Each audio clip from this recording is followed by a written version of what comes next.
Hey, so if you could tell, I'm wearing my Philadelphia Phillies jersey. I've had this since I was 13 years old, and I'm only wearing it because the past week, man, I was thinking about what this guy, a few people said to me since I've been out here in Wisconsin. There are people who are very astonished when I tell them I'm from Philadelphia. They don't believe I'm from Philadelphia, and I will leave the comment section available for this one video because I want anyone's opinion that is from Philly.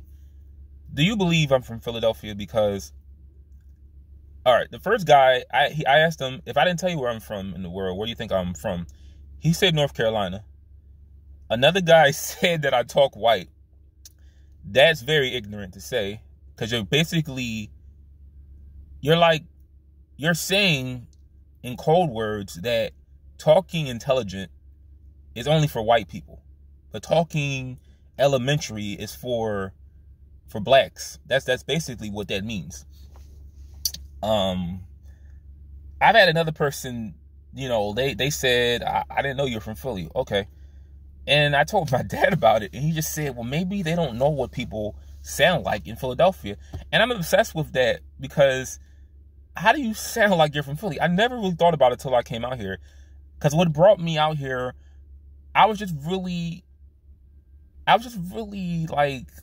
mesmerized by the way people, the different dialect. That's really what it was. I have a little bit of regrets coming down here, but the dialect is very different than that I'm accustomed to. So, yeah, like I said, I don't know how do you talk you're from Philly, because the thing about me is I don't talk in slang because it doesn't come off right. It's not going to sound right coming from me. I guess you could say I talk pretty proper. I use standard English. I do curse at times. That's like my slang. But yes, I talk very proper. I can agree with that. When someone said it, someone was like, "You talk very proper." Because one time I did say like a slang word, it didn't come off right. So I'm not going to use slang in my speech, because it just doesn't come right coming from me. But since we're talking about Philadelphia, I want to explain to you why the city has gotten so bad over the past 5 years. Since about 2006, Philadelphia has always been bad. When I was 11 years old, that's when that was the genesis of the murder epidemic. It's always been around, but that's when I heard about it a lot more.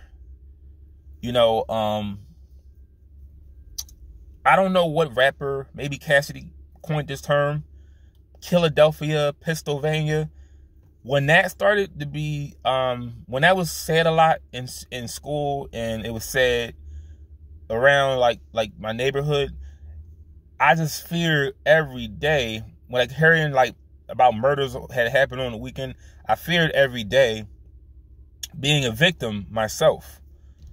I tell you this, year 2001 to 2005 were some of the best times. Like, I remember going to the gallery downtown, not having a problem, not worrying about 400, 500 kids running in stores, taking stuff that wasn't theirs, knocking people out, robbing people. I didn't worry about that. I used to love, at least when I was allowed to catch the bus by myself, just sit on the bus for most of the day, just to look out the window. I used to love that. I used to love getting on the train, catching the sub, going to my dad's house.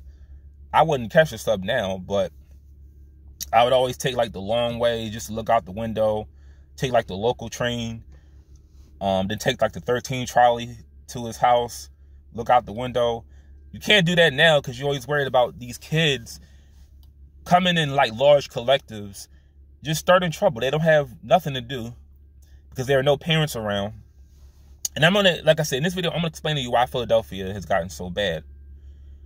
The primary cause of why Philadelphia has gotten so violent is single mothers are to blame for the cause.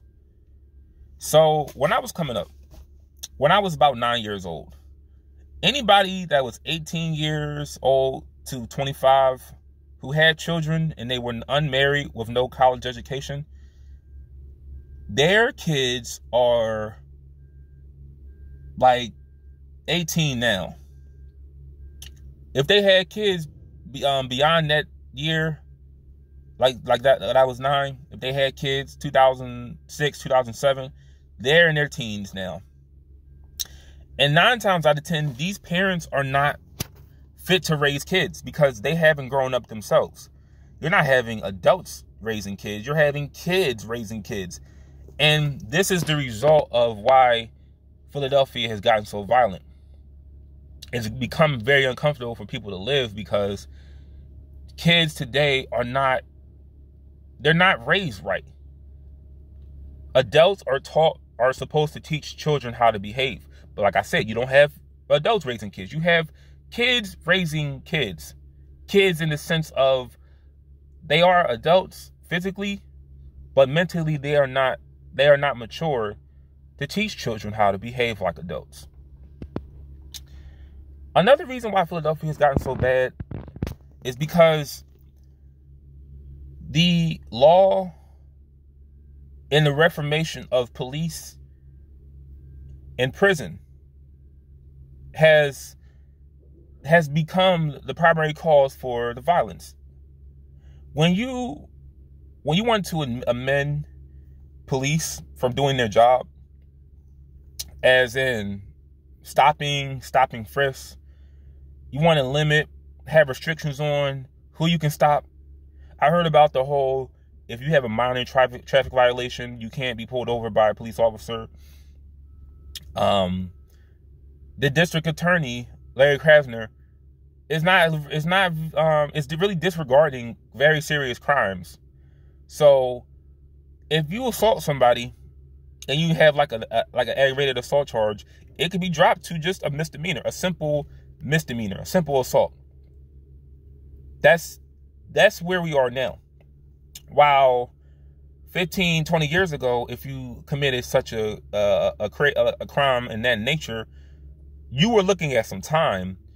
But that's actually the whole point of punishment.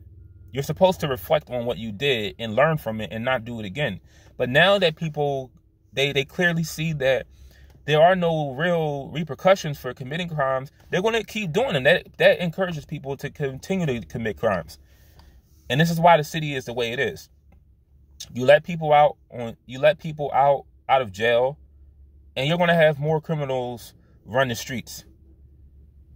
Progressiveness has become a major factor in why Philadelphia is so violent.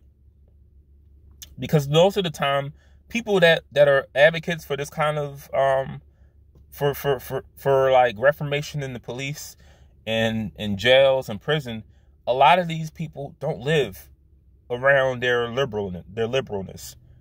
They live far away from it. They don't care about how the city turns out. They don't care about the working people that have to live around these kind of conditions because they're not around it.